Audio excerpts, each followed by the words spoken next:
आउज़ुबिल्लाहि मिनश्शैतानिर्रजीम बिस्मिल्लाहिर्रहमानिर्रहीम। अस्सलामु अलैकुम डियर स्टूडेंट्स। आज हम पढ़ने जा रहे हैं अपनी मैथमेटिक्स बुक का chapter number 12 algebraic expressions.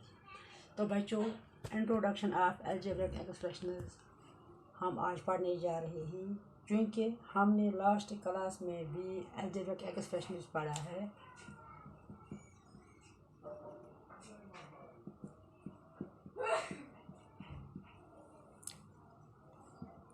like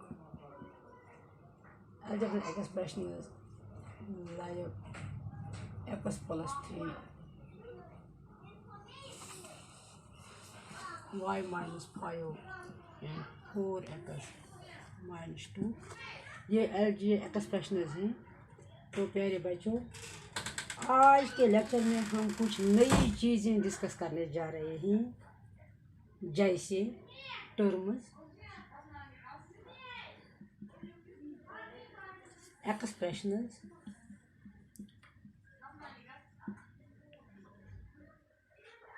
vectors,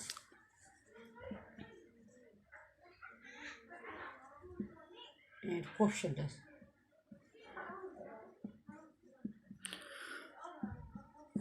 तो बच्चों, टर्म्स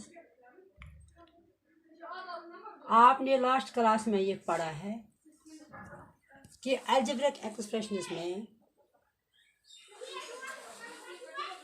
आप जानते ही होंगे कि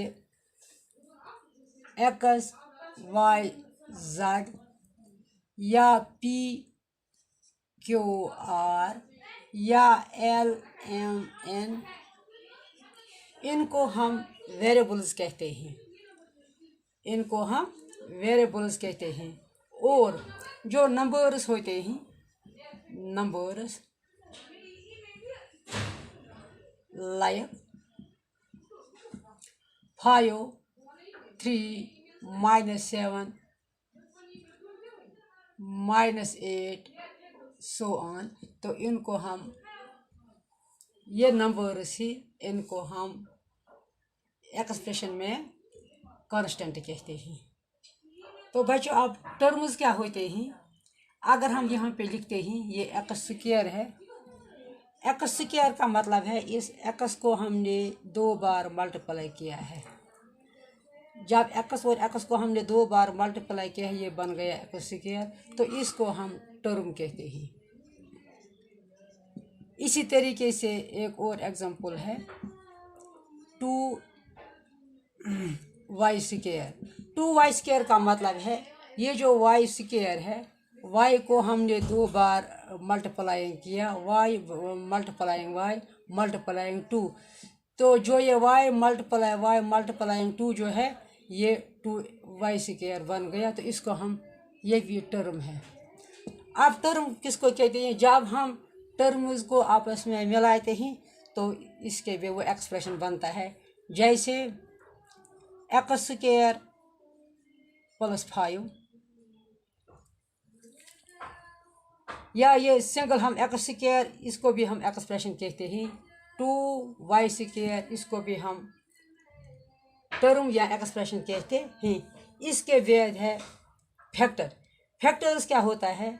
यहाँ पे मैंने लिखा 4x square plus 4x square minus 3xy। तो आप जानते ही होंगे कि हम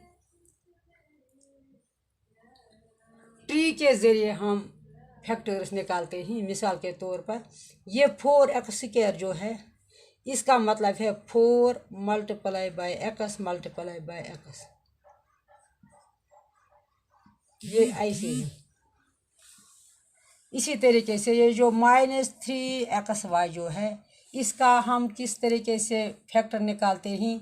ये -3 मल्टीप्लाइंग एक्स मल्टीप्लाइंग वाई, तो इनको हम फैक्टर्स कहते हैं। ये 4 multiplying x multiplying x, 4x square का फैक्टर्स है। -3xy जो है, इसके फैक्टर्स हैं -3 मल्टीप्लाइंग एक्स मल्टीप्लाइंग वाई। तो अब रही बात कोएफिशिएंट की। कोएफिशिएंट हम किस तरह आपको समझाते हैं। यहाँ पे 6x² minus 9xy। Dear students, आप यहाँ पे कंफ्यूज मत हो जाइए। आपने ये पढ़ा है कि जो इनमें से एक्सप्रेशंस में जो नंबर्स हैं ये कांस्टेंट होते हैं, लेकिन यहाँ बात इस तरह है, ये जो 6x² है, ये x² सेक जो है ये x² का कोफिशिएंट है।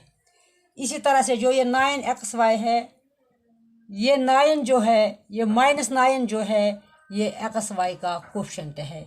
इसी को हम कोफिशिएंट कहते हैं। ये यहाँ पे कांस्टेंट नहीं है। कांस्टेंट के लिए मैं एक और एग्जांपल आपको ले रही हूँ। यहाँ पे 4x² -5 है।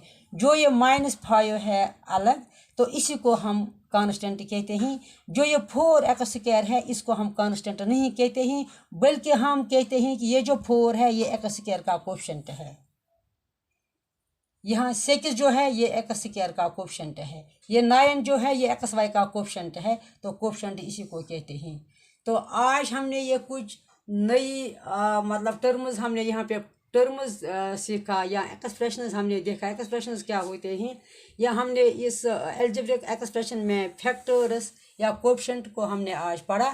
तो मुझे उम्मीद है कि आप इस लेक्चर को अच्छी तरह, ये बेसिक है, ये जो अलजेब्रिक एक्सप्रेशन है ये इसके बेसिक पॉइंट्स हैं। तो आप इन बेसिक पॉइंट्स को पहले जब आप अच्छी तरह से पढ़ोगे तो मुझे उम्मीद है कि आइंदा जो ये लेसन है आपको अच्छी तरह से समझ आएगा। Dear students, stay at home and